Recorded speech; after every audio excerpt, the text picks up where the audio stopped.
मसीह में आपकी सलामती हो। Peace be with you in Christ. आज मैं आप सबके साथ कलाम मुकद्दस में से एक आयत शेयर करूंगी जिसका उन्वान है खुदावंद का इकरार। Today I am going to share the Bible verse with you and it's topic is Lord's confession.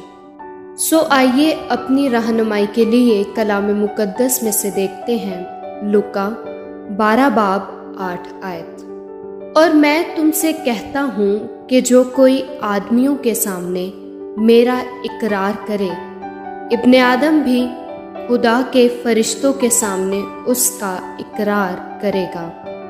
आमीन। Let's look to the holy Bible for guidance. Look chapter 12 verse 8। Also I say unto you, whosoever shall confess me before men, him shall the Son of Man also confess before the angels of God. Amen। खुदावंद आप सबको बरकत दे। खुश रहिए, खुदावंद के साथ जुड़े रहिए। May God bless you all. Stay happy, stay tuned with God.